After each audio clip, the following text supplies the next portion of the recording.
بسم اللہ الرحمن الرحیم۔ قیامت کی چھوٹی نشانیاں یعنی علامات صغریٰ میں سے خوارج کا ظہور بھی ایک نشانی ہے۔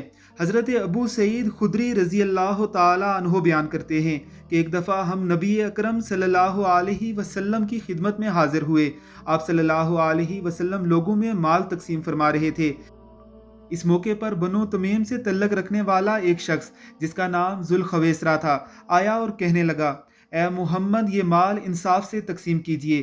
نبی کریم صلی اللہ علیہ وسلم نے فرمایا، تو تباہ ہو، یہ بتا کہ اگر میں عدل نہیں کروں گا تو پھر کون عدل کرے گا؟ اگر میں اللہ کا رسول ہو کر عدل نہ کروں تو میں ناکام اور نامراد ہو جاؤں گا۔ یہ دیکھ کر سیدنا عمر فاروق رضی اللہ تعالی عنہ کہنے لگے، اللہ کے رسول، مجھے اجازت دیجیے کہ میں اس کی گردن اڑا دوں۔ آپ صلی اللہ علیہ وسلم نے فرمایا، اسے جانے دو، اس کے کچھ ایسے ساتھی ہیں کہ تم میں ایک شخص ان کی نماز کے مقابلے میں اپنی نماز کو معمولی خیال کرے گا، اپنے روزے کو ان کے روزے کے مقابلے میں بے وقت جاننے لگے گا۔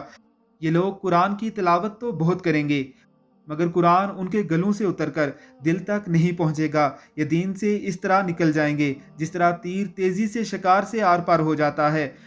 وہ تیر کے بالے کو دیکھیں گے تو اس میں کچھ نہ ہوگا، پھر اس کے بانس کو دیکھیں گے تو وہاں بھی کچھ نہ ہوگا، پھر اس کی لکڑی کو دیکھیں گے تو وہاں بھی کچھ نہیں پائیں گے، پھر اس کے پر کو دیکھیں گے تو وہاں بھی کچھ نہیں ہوگا۔ وہ تو لد اور خون میں سے تیزی سے گزر چکا، مطلب یہ کہ ان لوگوں کو پتہ بھی نہیں چلے گا، اور یہ اپنے کرتوتوں کے باعث اسلام سے خارج ہو جائیں گے، جس طرح ایک شکاری کسی ہرن کا شکار کرتا ہے، اس کا تیر جانور کے جسم میں داخل ہو کر دوسری جانب تیزی سے نکل جاتا ہے۔ شکاری یہ سمجھ رہا ہوتا ہے کہ تیر جانور کو لگا ہی نہیں، حالانکہ وہ اس کے جسم سے پار ہو چکا ہوتا ہے۔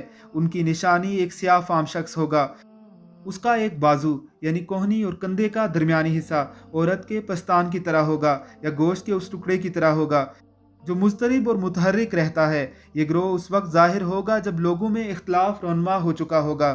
علامات قیامت کے اس سلسلے کو سننے کے لیے ہمارے چینل کو سبسکرائب کیجیے اور بیل آئیکن پر کلک کیجیے تاکہ ہماری ویڈیوز آپ کو بر وقت ملتی رہیں۔